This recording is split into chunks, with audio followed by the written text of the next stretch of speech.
What's up, guys? It's Lou from Unbox Therapy, and today I'm featuring 3 different Xbox 360 consoles that have all been unboxed originally on the channel somewhere. I'll put links to each independent video in the annotations as well as down in the description, so if you care to see more detail on any individual unit, you can click through to those.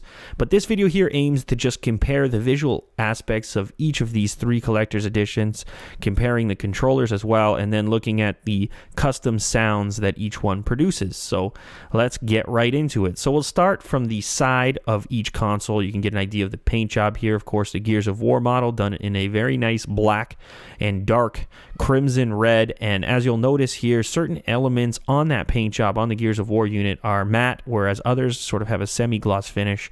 The Modern Warfare 3 console as well as the Star Wars console are completely matte in terms of the paint job finish right across the board. Now, as we flip them around to the other side, you can get a better idea of some of that glossiness that the Gears of War one has. There's a little bit of reflection there, whereas the other two are 100% matte, as I mentioned earlier. Now, from a technical standpoint, these are all identical, of course, though I did notice something strange. On the back, where the AV port is, the Modern Warfare 3 console had 3 metallic exposed pins on it that didn't appear on the other two. Not sure why they function identically. You've also got a special message on the inside of the disc tray for the Star Wars console. Other than that, that sort of explains the appearance of each one of those. Now onto the controllers. Here you can see the Gears of War controllers, the Modern Warfare 3 controllers, and then one single controller for the Star Wars Special Edition. And I'm not really sure why they didn't give you an extra one, probably because they included Kinect with that particular bundle and because you got to play their new game using Kinect. So anyway, you're only going to get 1 golden controller instead of 2. Something to consider if you're in the market for a collector's edition. So getting a closer look at the Gears of War controller here, you can see that sort of marbled paint job. You've got some black elements to go with that dark crimson red. Of course, you've got the new rotatable D-pad. Now, as I flip the controller around, you'll notice a 2-tone color scheme on the back.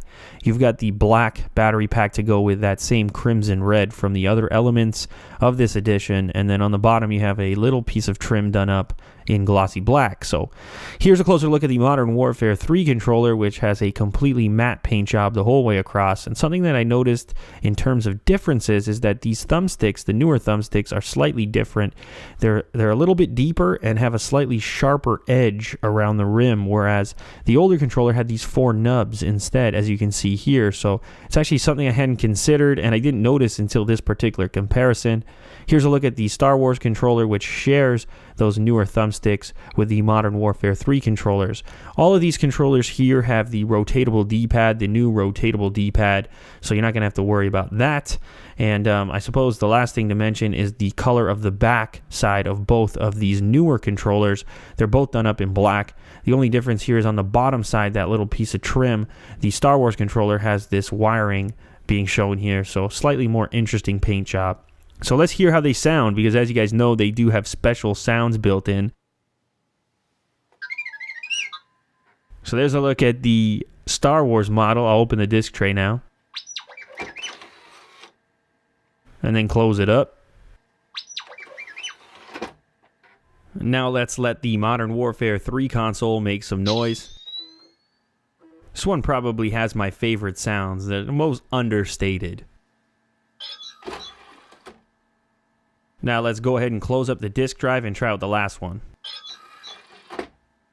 So here's a look at the Gears of War 3 console. Kind of a strange sound that it makes when you turn it on. And then, of course, to open the disk drive and close it up. So anyway, guys, there you have it. These 3 consoles, these 3 editions compared. Let me know down in the comments which one you would buy if it were up to you. And if you enjoyed this content, then please do like and favorite the video, as it does help me out a bunch. If you haven't subscribed yet, please go ahead and do so. More cool content is on the way. And if you haven't friended me on Facebook yet, please go ahead and do that. I share a lot of content over there as well, including stuff that's not necessarily related to unboxings. I'll put a link to that down in the description, along with my Twitter. That is everything, guys. I'll catch you on the next one. All right, later.